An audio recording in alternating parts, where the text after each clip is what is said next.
I'm Pastor Chavaleh, and I'm so delighted to welcome you to Mount Cross virtually this morning.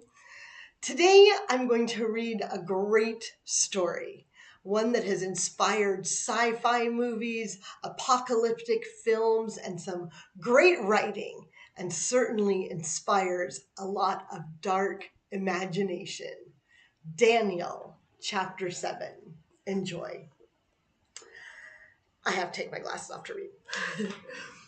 In the first year of King Belshazzar of Babylon, Daniel had a dream and visions of his head as he lay in bed. Then he wrote down the dream. I, Daniel, saw in my vision by night the 4 winds of heaven stirring up the great sea, and 4 great beasts came up out of the sea, different from one another. The first was like a lion and had eagle's wings.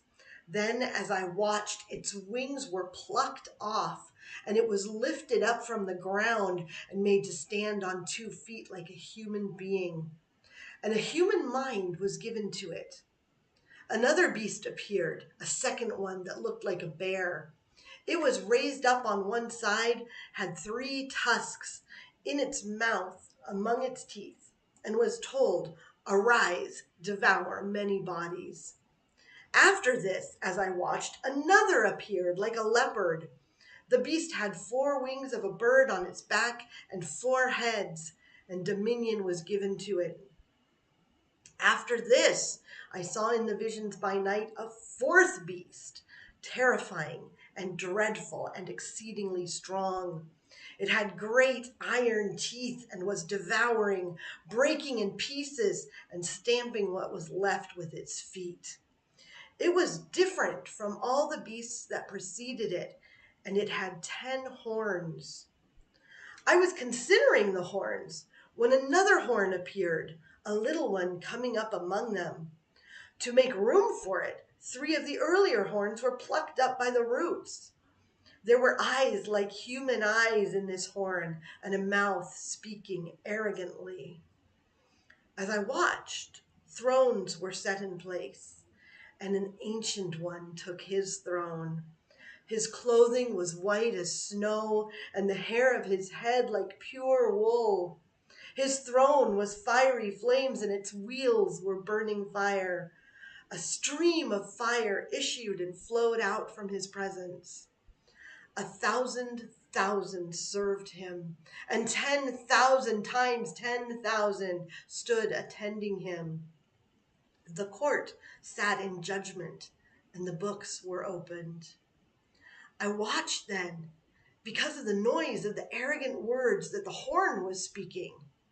And as I watched, the beast was put to death, and its body destroyed and given over to be burned with fire.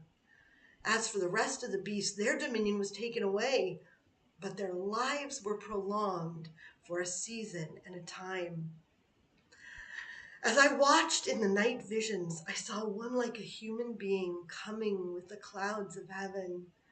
And he came to the Ancient One and was presented before him. To him was given dominion and glory and kingship, that all peoples, nations, and languages should serve him. His dominion is an everlasting dominion that shall not pass away, and his kingship is one that shall never be destroyed.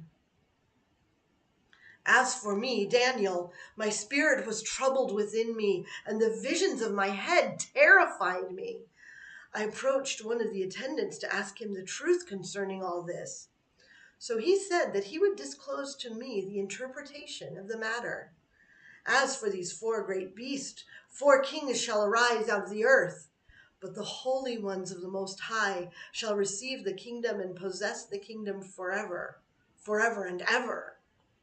Then I desired to know the truth concerning the 4th beast, which was different from all the rest, exceedingly terrifying, with its teeth of iron and claws of bronze, and which devoured and broke in pieces and stamped what was left with its feet.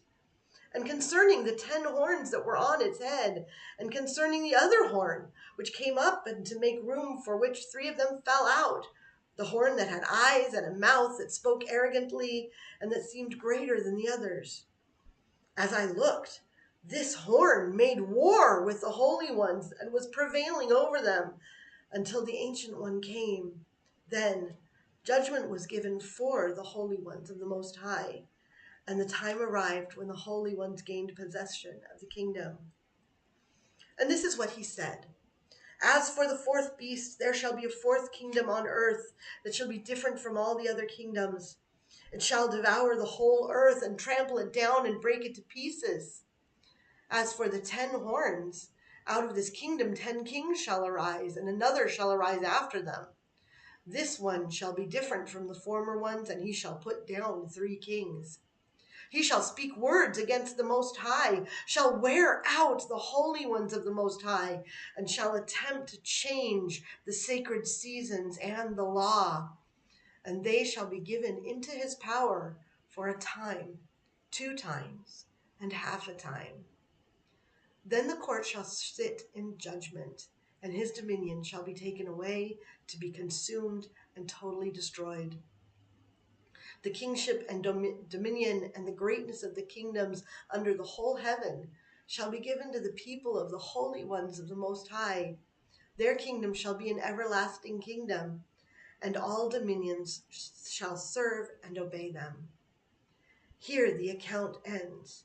As for me, Daniel, my thoughts greatly terrified me, and my face turned pale, but I kept the matter in my mind.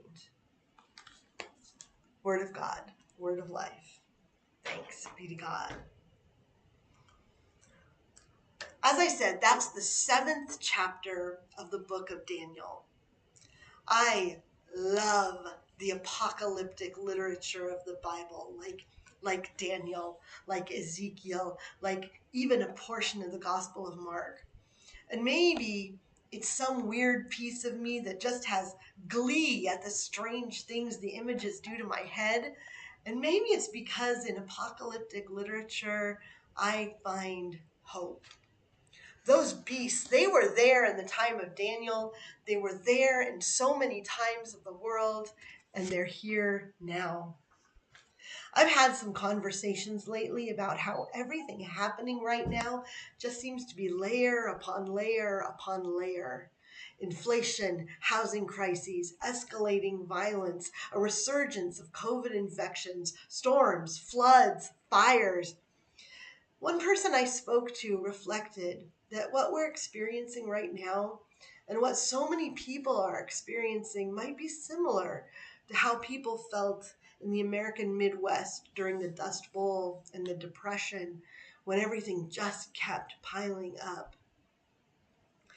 I think one point of these thoughts and of the book of Daniel and other apocalyptic literature is that, yes, these times happen. Our world is built in seasons. We have our seasons of summer, fall, and winter, and spring. We have seasons of life. We have seasons to our emotions. And all of these things ebb and flow, come and pass. And these seasons that feel like terrifying end times, well, they do too. They come in cycles in our world and in our culture and in our lives. What apocalyptic literature shows us is not some far away or even nearby final time, but it shows us that there are times in the human narrative and in our history that feel, as Daniel said, terrifying, and change our mindsets and put our hearts in distress. And we look out everywhere and it seems like one beast comes after another. And maybe we're in that season. I don't think that we can look out at the hurricanes happening or the smoke in the air or the escalating violence in the world and say, this is a great time. No, it feels like something epic. It feels like the condensing of an epoch. And what apocalyptic literature like Daniel reminds us is that those happen. But the other reminders are even greater. What I take away from the story of Daniel and from every other story like that in the Bible that inspires sci-fi and drama and incredible imagery in our minds is that the monsters are there, but so are the people of God. The holy ones of the Most High are hanging on, maybe by a thread, and maybe they're scared, but they're there, and they remain faithful. They see the horns taking away their sacred spaces, taking away the laws of God and replacing them with laws of evil, but they are steadfast. They keep their vision cast on the Most High, on the Ancient One. Our God in Daniel and today is that Ancient One whose dominion has no end. Yes. The seasons change for a time and 2 times and half a time, but the end of that season is always the same. A brighter season of hope and love and reign of the Most High. Apocalyptic literature shows us that these seasons come and they go, and they teach us to keep the faith. And that's where our hope lies. I hope that you found something enjoyable and hopeful in apocalyptic story time. I hope that you'll look at some other apocalyptic literature in the Bible and take those monsters on and take this season on and look to God because a new season is coming. See you Sunday.